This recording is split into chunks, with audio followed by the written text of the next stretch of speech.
language that we've been hearing at the moment, and is definitely not my favourite word, is it's gappy, and I feel that... Do you like that word? I don't.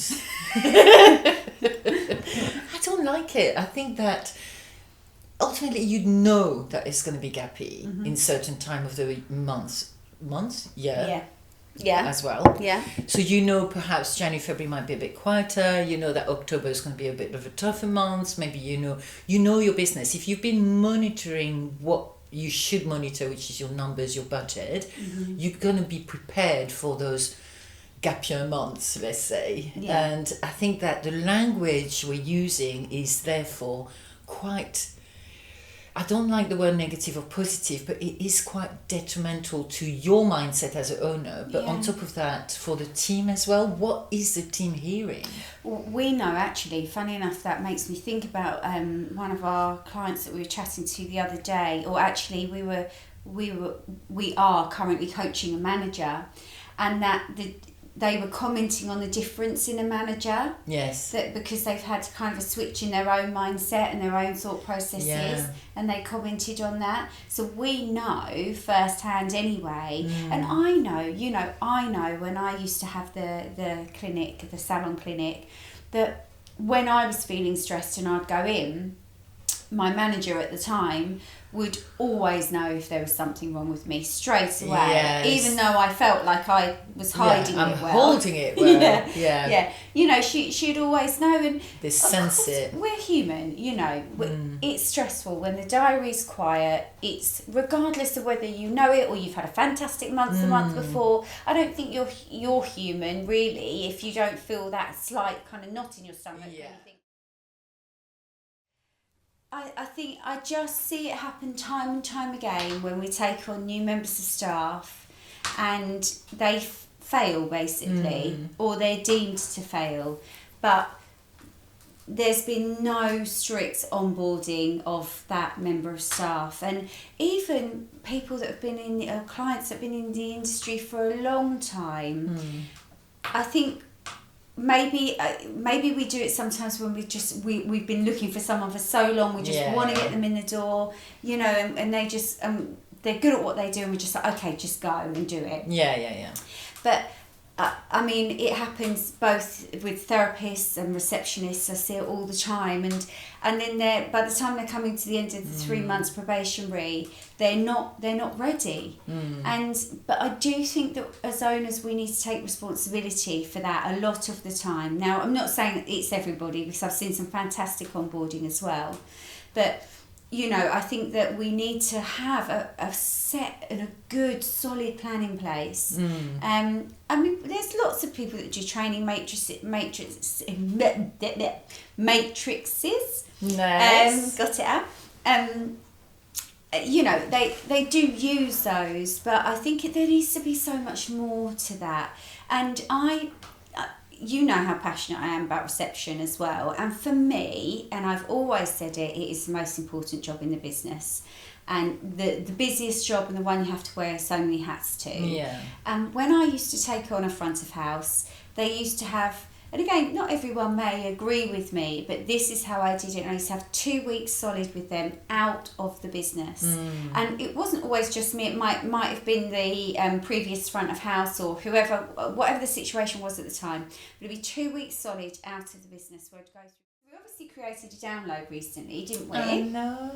Which was very good. In fact, it's still on the website. It's still on the website. It's still available. But surrounding how to launch a new brand into the salon clinic, a new treatment or a new product.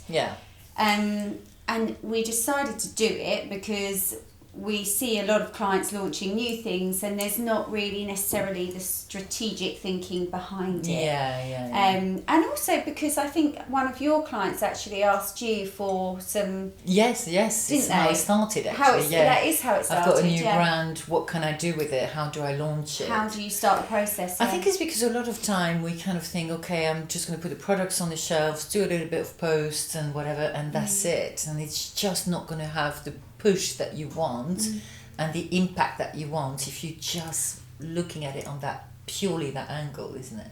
Yeah. So to me, it needs to go back to strategy. Okay, so if you think of the areas of the business that you need to focus on with this brand or the new treatment, you've got the online. Yeah. What happens online? What do you do? How do you put it on?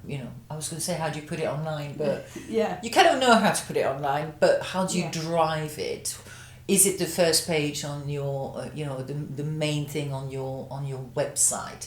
Are you going to do a reel about it? Are you going to ask the brand for support? A lot of time they don't. Yeah, and I think first and foremost, isn't it? We all say it's working backwards to anything like that. So it's, when are you going to start filtering through the information? So you're doing a build up to it. The team need training. Yes. The manager needs to be trained, of course, as well, but alongside the team. And then the manager needs to make sure all of that training comes into play, whether that's for a treatment, whether you're learning to launch a new treatment or a product or whatever it may be. Are you going to run an event alongside it? Actually that we're having a bit of a reborn again of mystery shops, because we've had so many people lately asking us to do them. But I think it's because it's been going on and on and on about the customer journey, and it starts from online, and it starts from the phone call, and if you don't get that right, already you're kind of not engaging the client from the start. It's make or break. I did an audit not long ago, and part of the audit it was just checking what's going on online, etc. I could not even try to book an appointment. It was impossible. Absolutely impossible. Something was broken in website, etc. So my question was, when was the last time you checked the booking system in order to book online? Couldn't even answer. No. So then if you don't answer, that means have you lost opportunities over 5, 6, 7, 8 months, weeks, whatever, because you've not checked the basic of actually, look, no one can book online.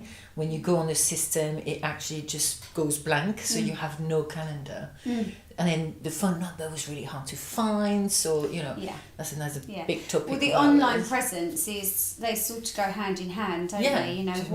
What is your online presence and what comes up in the mystery shop? And I want to say with mystery shop, going back to what you were saying earlier, is that actually for me, mystery shop, we used to do swaps when I was in London between kind of spa directors, etc. Just so you come to the business and I'll go to yours, and we'll just kind of give feedback from the appointment perspective to the phone call to then the whole experience.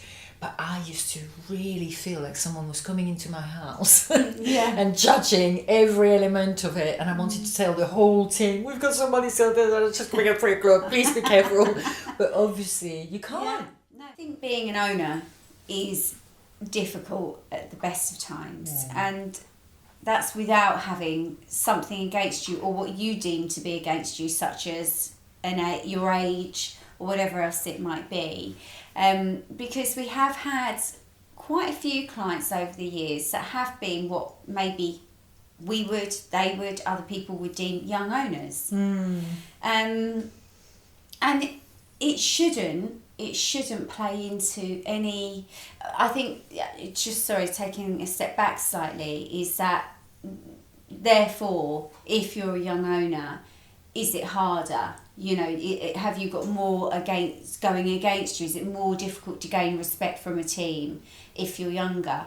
Now, probably the answer is yes, a little bit. There's definitely going to be an aspect of where someone may look and think, God, you're in your, let's just say, early 20s or whatever you may be, and I'm in my mid-30s, and not that you're going to necessarily, hand over your age when you're interviewing somebody, but you're clearly probably going to be younger. However, it's all for me lies in the way that you manage and the way that you portray yourself to the team as to what you expect, how you run your business, and how you deal with that as to how they will react to it. But I think there's an element of, to me, age doesn't matter. It really doesn't. I mean, I managed very large teams. It shouldn't, but I managed very large teams very, very quickly in my career. And I remember having 40-year-old women triple the salary that I was on, and I still was the area manager of that particular, and having to lead them to where it is I needed to lead them. So I do think a lot of it is a mindset. Thank you for joining us. We really enjoy sharing our thoughts on various topics. If you have a burning question, simply comment below. Don't forget to subscribe and hit that notification button to keep up to date with each new episode.